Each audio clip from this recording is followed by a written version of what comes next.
नमो नमः। आप सबका बहुत बहुत स्वागत है आपके अपने YouTube चैनल संस्कृत सागर में। मैं हूं डॉक्टर सपना। आज मैं मंगलाचरण का संक्षिप्त विवेचन करने का छोटा सा प्रयास कर रही हूं। यह अत्यंत सुंदर एवं छोटा सा शब्द अपने अंदर व्यापक अर्थ को समेटे हुए है। अब स्वतः अनेक प्रश्न हमारे सामने उपस्थित हो जाते हैं, जैसे यह मंगलाचरण क्या है, इसे कब क्यों करना चाहिए, इसके कितने प्रकार हैं आदि। भारतीय संस्कृति धार्मिक भावनाओं से ओतप्रोत है। सर्वशक्तिशाली भगवान की जागरूक सत्ता में अटूट विश्वास, आस्तिकता भारतीय धर्म का आधार पीठ है। विश्वास और आस्तिकता इसी के वशीभूत हम किसी भी शुभ कार्य को प्रारंभ करने से पूर्व ईश्वर से प्रार्थना करते हैं। हम अपने इष्ट को नमन कर प्रारंभ होने वाले कार्य के निर्विघ्न परिसमाप्ति के लिए कामना करते हैं। मंगलाचरण, मंगल आचरण ही मंगलाचरण है। समस्त भारतीय साहित्य में ग्रंथ के आरंभ में भगवान का स्मरण किसी न किसी रूप में किए जाने की परंपरा है। कार्य की निर्विघ्न समाप्ति के लिए कार्य की शुरुआत में इष्ट देव की आराधना ही मंगलाचरण है। मंगलाचरण क्यों करते हैं, इस विषय में विद्वानों का मत भी भिन्न भिन्न है।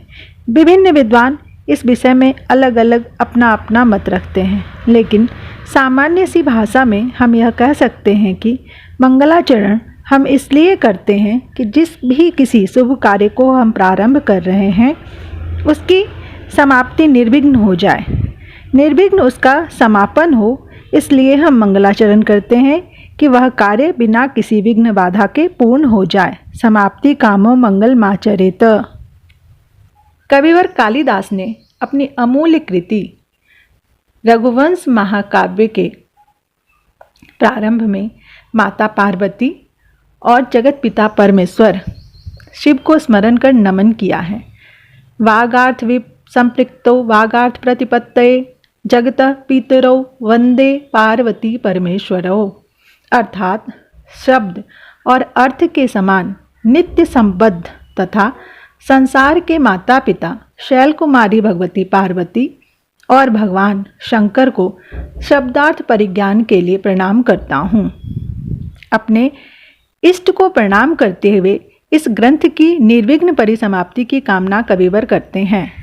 इस मंगलाचरण को करने से कार्य सिद्धि के मार्ग में आने वाली विघ्न बाधाओं के ऊपर विजय प्राप्त करने की क्षमता प्राप्त होती है। अब हमारे मन में अगला प्रश्न यह उठता है कि मंगलाचरण कब कब करते हैं। विशेष तौर पर किसी भी ग्रंथ के आरंभ में ही मंगलाचरण देखने को मिलता है, किंतु किसी किसी ग्रंथ में यह ग्रंथ के मध्य और अंत में भी किसी न किसी रूप में होता है। यह प्रत्यक्ष या अप्रत्यक्ष रूप में ग्रंथ के प्रारंभ, मध्य तथा अंत में भी होता है। इस प्रकार मंगलाचरण 3 बार किया जाता है, आदो मध्ये अन्ते च। अब यह मंगलाचरण कितने प्रकार का होता है, यह प्रश्न सहज ही मन में उठने लगता है। तो यह 3 प्रकार का होता है। मंगलम त्रिविधम। मंगलाचरण 3 प्रकार का होता है। पहला नमस्कारात्मक, दूसरा वस्तु निर्देशात्मक, तीसरा आशीर्वादात्मक। अब हम यह सोचते हैं कि आखिर इसकी पहचान कैसे हो, कैसे हम समझें कि कौन सा मंगलाचरण नमस्कारात्मक है, कौन वस्तु निर्देशात्मक और कौन सा आशीर्वादात्मक।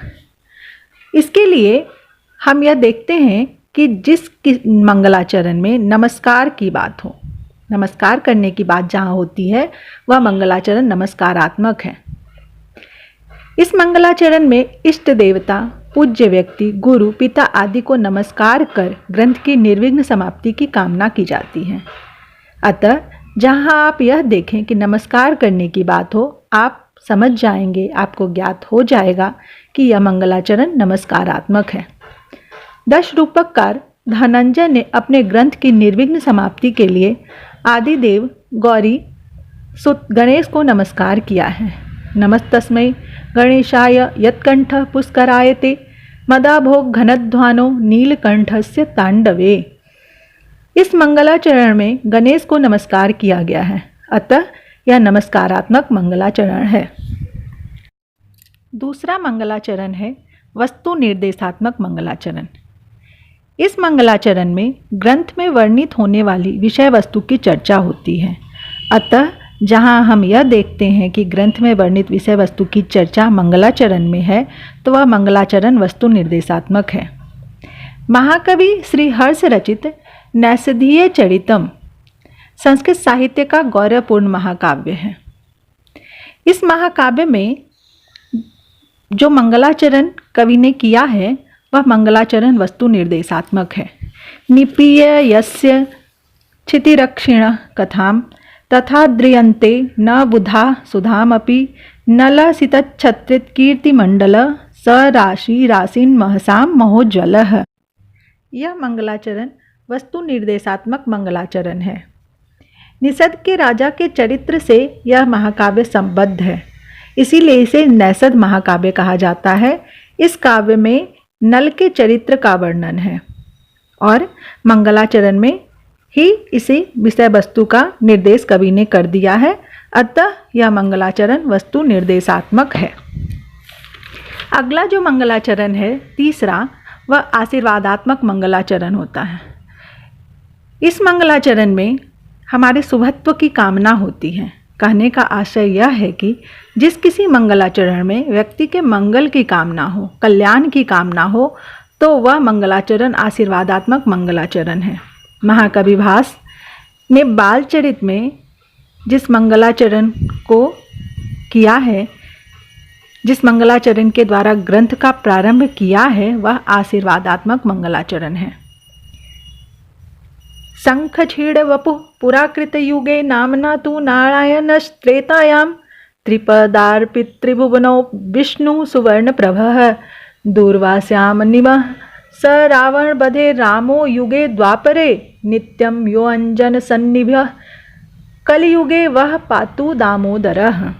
अर्थात सतयुग में पहले शंख और दूध के समान गौर वर्ण वाले नारायण, त्रेता में सुवर्ण के समान कांति वाले, तीन डगों में तीनों लोकों को आक्रांत कर लेने वाले वामन, द्वापर युग में रावण का संहार करने के लिए दुर्वा के समान श्यामल कांति वाले राम और कलयुग में अंजन के सदृश श्याम वर्ण वाले दामोदर अर्थात कृष्ण आप सबकी रक्षा करें।